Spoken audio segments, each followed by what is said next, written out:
আসসালামু আলাইকুম।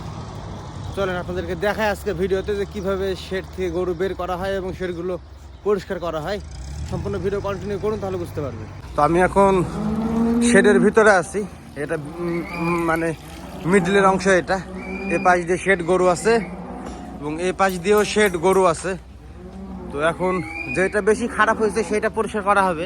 তো এখানে আমি আস্তে আস্তে অলরেডি ওই অর্ধেক কিন্তু বের করা হয়ে গেছে।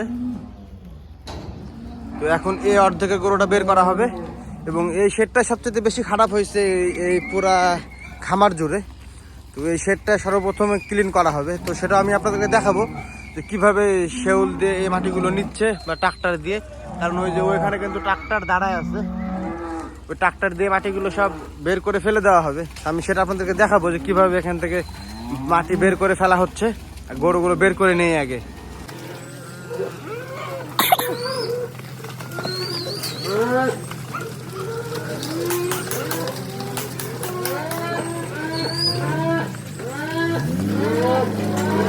ওই যে দেখেন, মানে মানুষ যেটার ভিতরে হাঁটতেছে দেখেন, ওটার পা কত ভিতরে ঢুকে গেছে দেখেন কিভাবে হাঁটতেছে ওটার ভিতরে এবং কাজ করতেছে। বুঝেন একটা বিষয়।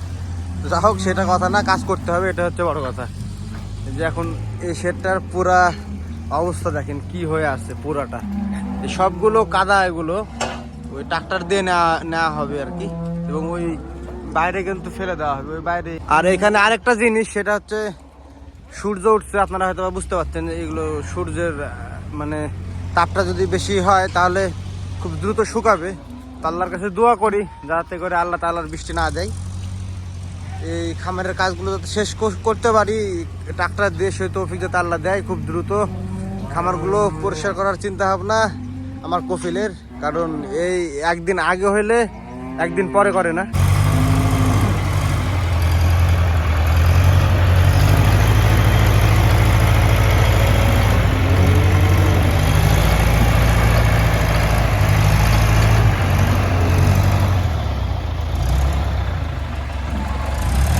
এইখানে এই যে মাটিগুলো দেখছেন, এগুলো কিন্তু একদম মানে পানির মতো পাতলা হয়ে আছে। আর এই মাটিগুলো সাধারণত এই বাকেটে কিন্তু উঠবে না।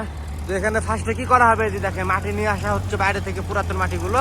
ওই পুরাতন মাটিগুলো দিয়ে এটাকে সর্বপ্রথমে একটু শক্ত করা হবে। তারপরে গিয়ে দেখা যাচ্ছে আপনার ওই মাটিগুলো ওই ট্রাক্টরের বাকেটে করে দেখা যাচ্ছে আবার পুনরায় উঠায়ে বাইরে ফেলে দেওয়া হবে। তো দেখাই আপনাদেরকে আমি যে কিভাবে এটা করা হচ্ছে।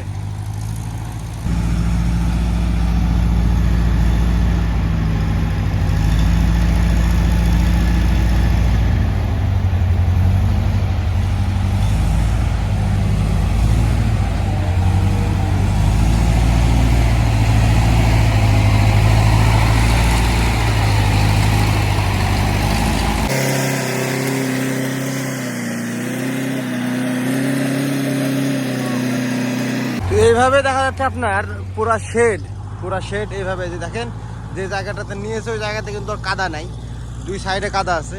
এইভাবে পুরা শেডটা এই কাদাগুলো বের করে বাইরে ফেলা হবে। আশা করি বোঝাতে পারছি আপনাদেরকে যে কিভাবে এখান থেকে মাটিগুলো নেওয়া হবে। তবে এখন আপাতত আজকের দিনটাই নতুন বালি মাটি দেওয়া হবে না। কারণটা হচ্ছে যে বৃষ্টি এখনো হওয়ার সম্ভাবনা আছে। কালকে দেখবো, তারপরে গিয়ে দেখা যাচ্ছে পুনরায় আবার শেড পরিষ্কার করার পরে নতুন বালু মাটি দেবো। তো আজকের ভিডিও পর্যন্ত। সবাই ভালো থাকবেন, সুস্থ থাকবেন। এরকম নিত্য নতুন আরও ভিডিও দেখতে সৌদি আরব গরু খামার ভিত্তিক ফেসবুক পেজটি ফলো করে দিয়ে পাশে থাকবেন। আর যারা ইউটিউব চ্যানেল থেকে দেখছেন, চ্যানেলটি সাবস্ক্রাইব করে দেবেন। আজকের মতো বিদায় নিচ্ছি। আল্লাহ হাফেজ।